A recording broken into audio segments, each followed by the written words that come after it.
Okay, it's going to be a review of Supercard of Honor 2025. Oh man, this main event was incredible. I would definitely. So, if anyone has not seen this yet, I would definitely say this is the match of the year. It's worth the money. So it's only $9.99 to subscribe to Honor Club. You go to Ring of Honor, watch ROH, Honor Club, whatever it is. It shouldn't be too hard to find. It's only $9.99, but I'm telling you, man, this match is more like worth 99 bucks. I thought it was that good. This was so good. I thought the crowd was going to start chanting "Fuck WrestleMania," even though this isn't WrestleMania weekend. It feels like it because it's Supercard of Honor, but. I gotta say, for as good as Ospreay and Takeshita was, I gotta say this was even better. And for as good as Ospreay and Hangman was from Double or Nothing, this was even better. And you remember MJF's famous line about Takeshita, "Take a shitta." I gotta say, this takes a shitta on anything this year from the WWE. And probably anything from any other promotion. I thought it was that good. I mean, really impressive Bandido. I kind of knew the match was going to be awesome, but I didn't think it was going to be this good. You got a little bit of a taste of what they can do on Dynamite in that tag match with the Young Bucks, but holy shit, this was. This is like Davey Kenta quality, from Supercard of Honor 4, if you have not seen this yet. But let's get right down to it, man. I'll try to keep this short. We have Blake Christian and Jay Lethal. That's the only match I saw from the pre-show. So Blake Christian actually goes over Lethal in a little bit under 10 minutes. I actually enjoyed it. I thought Lethal looks a little bit out of shape, but he's still a great wrestler. I thought it was fine. All right, so on the main show, jump into the main show. I didn't want to torture myself and sit through the whole pre-show. So on the main show, we got Hechicero taking on Michael Oku. What a surprise, man! They didn't really announce this match, so I was pleasantly surprised. Maybe they weren't sure if they could book Michael Oku, but great stuff here. Hechicero goes over. You actually got to see Hechicero end the show with Bandido, so this isn't the last time you would get to see him. But I thought this was good stuff, man. I wish it could have gotten more time, but Michael Oku looked good. He busted out his usual things. But really, the story of the match is just Hechicero. I thought he connected with the crowd quite well. This is really his most impressive performance since the first match with Danielson. I gotta say, just some of the submission work that he pulled off here. He almost did like a bow and arrow ankle lock. Just really out of the box transitions from him. Hot crowd. I think everybody in the crowd knew who Michael Oku was. And in terms of the crowd tonight, I gotta say, it seemed like a smaller venue. It really did, but. By the time we got to the main event, the crowd was perfect. It was the perfect environment. It felt like it was exclusive. It didn't feel like, the type of crowd that Supercard of Honor was a couple years ago. But hey, it still came off, like a good atmosphere. But definitely a smaller looking venue though. Next up, we have AR Fox taking on Adam Priest, Atlantis Jr., and Lee Johnson. This is for $50,000. While this is going on, I was enjoying it. But when you look back at retrospect on the show, it was kind of, it was probably one of the weaker things of the night. But it was still damn good though. I think a little bit rushed. AR Fox definitely stole the show. He still has it. How old is it? AR Fox has got to be at least in his 40s now. He was wrestling in Evolve in 2000, on the early Evolve shows when they were like in the single digits. But he rocked the house. I thought Priest looked good. He showed some good submission work. They were trying to compare him to not Lance Storm. I think Rick Abani compared him to Gibson with some of the half crabs, But good stuff. Lee Johnson was really more of the athlete in this match. I thought he looked good. Atlantis Jr. got booed once again, but even he had some good moments. It was definitely a solid match. Everything on the show was pretty much good. Lee Moriarty taking on Blue Panther. This is a pure wrestling rules match for the ROH Pure Championship. I gotta say, pretty damn good. I wasn't crazy. I wasn't crazy about like this. Besides the main event, I wasn't crazy about this whole card. To be honest with you. But and when they announced this match, it kind of felt like something you could see like at WrestleCon. But I liked it though. I thought Moriarty looked great. He put on a clinic here. He really got over. Like, yeah, this felt like, he could have easily turned babyface. Yeah, I mean, he was really working the crowd, but then he just kind of chose to, flip him off or whatever. But with Blue Panther, I mean, he's an older. I mean, they say he's been wrestling for like 45 years, so that's got to put him at least, into his 60s. So he looked a little slow out there, but he was still good. He still had some good moments. He really did. They really used the rope breaks to their advantage here, and he got a good ending. With Moriarty, doing the STF while Blue Panther is trying to escape to the ropes, but he's got no rope break left. I thought you had a really good finish there, and yeah, good performance from Moriarty. I mean, he's really, the Tiger Style thing is really catching on well. Thinking about Chris Hero with that Tiger Style, but hey, man, Moriarty was awesome here. All right, next up we have the Sons of Texas taking on the Infantry for the ROH Tag Team titles. I'm going to say probably the weakest match of the night, but still good stuff. I think, I wasn't blown away by the Infantry, like in terms of, from a wrestling standpoint or from a technical standpoint. But I will say this: I think they show good attitude here. I think they show good character development. They came off like pricks, and they came off very aggressive. You actually had Trisha Dora, not Trisha Dora, though. She was actually out there ringside. Shane Taylor, I'm trying to think of Shane Taylor. Yeah, he played a huge role in the match. I actually thought his interference actually, elevated it. So it was good stuff. Dustin was dressed up. I want to say like the Green Hornet. Someone from the man, he looked cool though. Yeah, he was almost wearing like a hurricane type of outfit, but it's something from the the DC playbook. Don't ask me who it was. Obviously, I know who Sammy was dressed up as. He's dressed up as Superman. Supercard of Honor. This is Superman weekend, so I think that was definitely appropriate.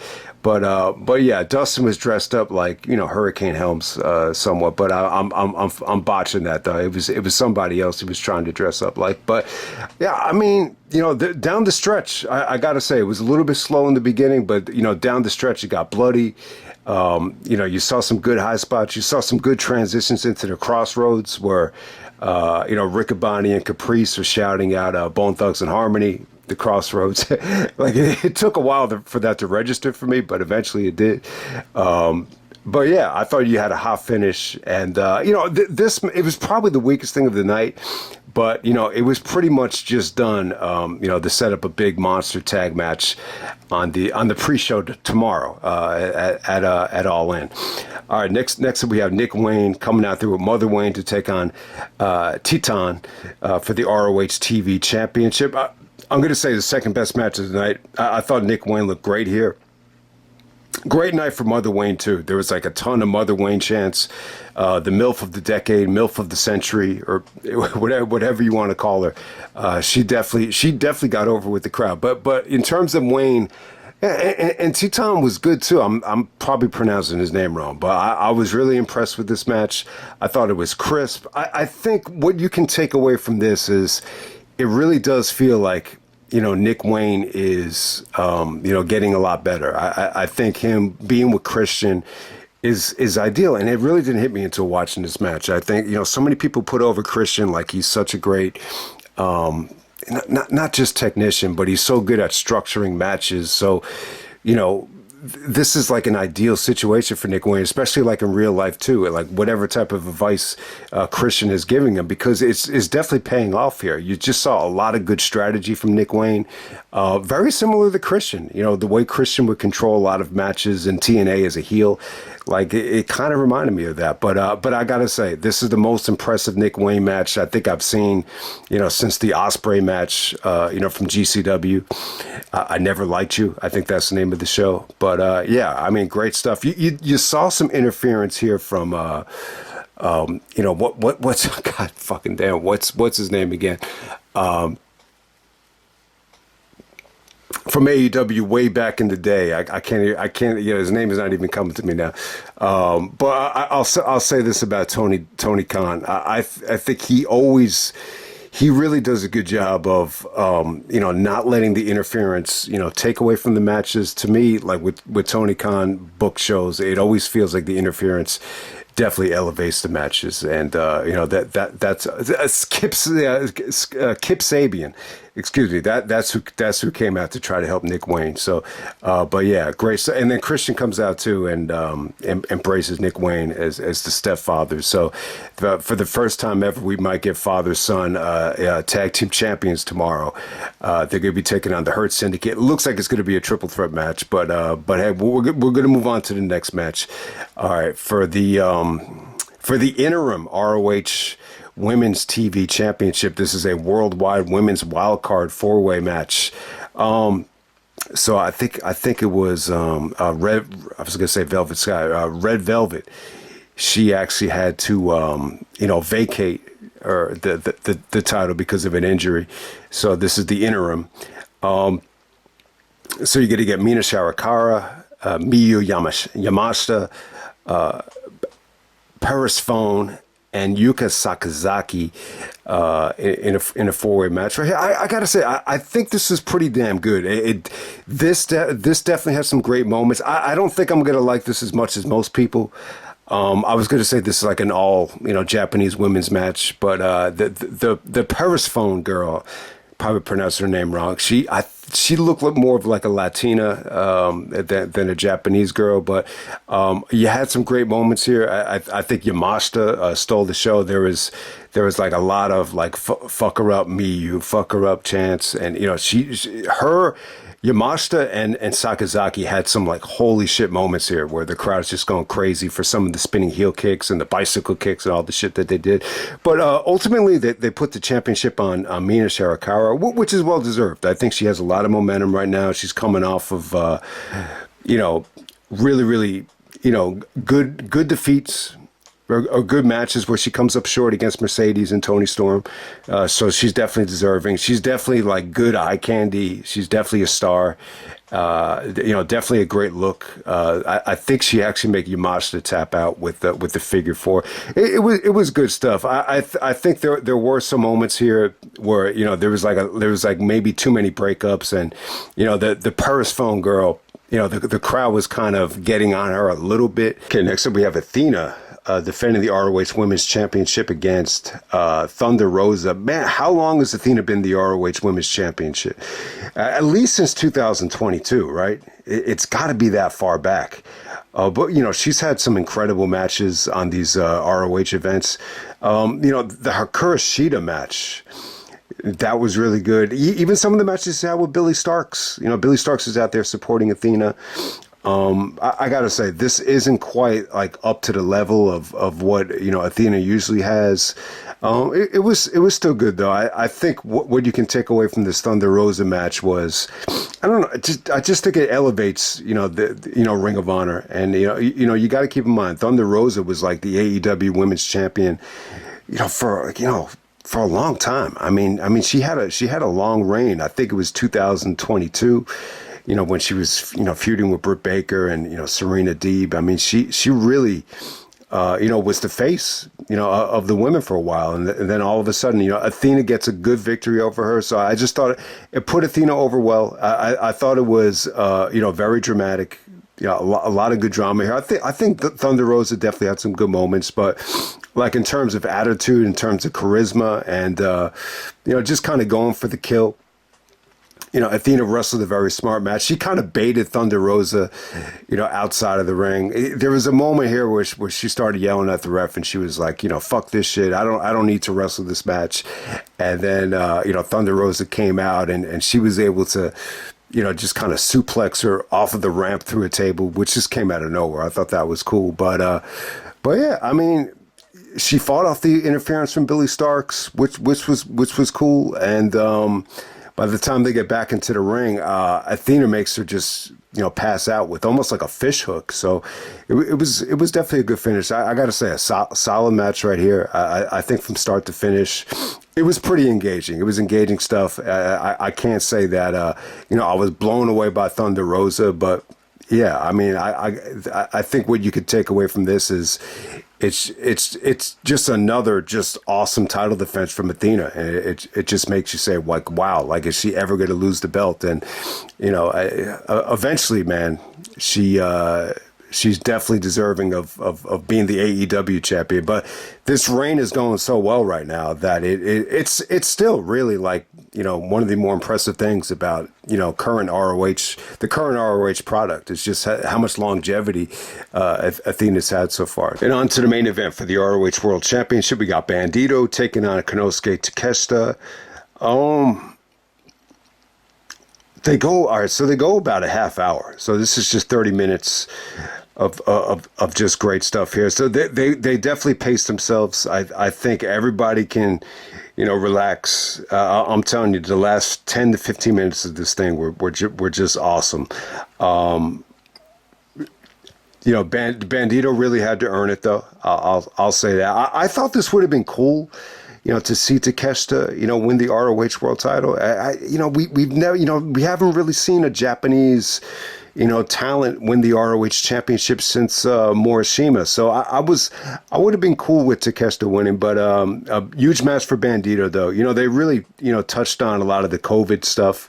You almost forget that because of COVID, Bandido had to, vacate the ROH Championship at Final Battle, and he couldn't have that great match with Jonathan Gresham. But yeah, I think they did a good job here of making Bandido like a never say die babyface. I mean, it had a lot of good drama, man. They, Takeshita went after the mask. Doc Callis was out there. Yeah, there might have even been some other interference from the Callis family, but Callis is on commentary. The Callis stuff kind of, it really agitated the crowd. Some of the guys were really getting into it with Callis, but ultimately it was good stuff, and I don't think it really took away from the match for me. But Takeshita was going after the mask. Bandido goes for like a torpedo. Takeshita hits him with the chair shot via Benoit Jericho. But this came off a little bit safe, a lot safer than that. This wasn't like, Jericho scrambling Benoit's brains by, swinging the baseball bat with the chair. It was as safe as it could have been. But, Bandido did get some blood, with whatever part of the mask was exposed. So that was cool. But, once they got into the ring, I got to say, I mean, you saw the chemistry on the Dynamite match, but in this singles match right here, I mean, they took it up to another level. I mean, they wrestled hard. They wrestled, fast paced. The counters to the 21-plex from Takeshita, were just insane. There was even like a beautiful counter to the O'Connor roll and the Chaos Theory from Bandido that was just out of this world. So I got to say that the counters were just beautiful, lightning quick. Some of Takeshita's forearms, came off great. The counter to the Brainbuster was insane. So yeah, I got to say, man, I think I've always thought Bandido was good, but man, I didn't know like he had this kind of, like will and just kind of presence about him. I mean, this just came off so good, man.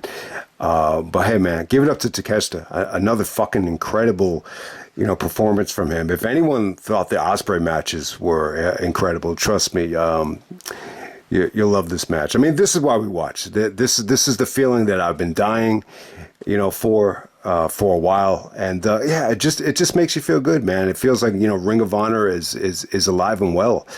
I think this match is so good, man. I love the Supercard of Honor legacy, and we talk about was this really Supercard worthy, or is this really like ROH worthy? I mean, this definitely was. This whole show was good. I got to say, everything was solid, everything was good, but the main event was out of this fucking world. I mean, it was just so good.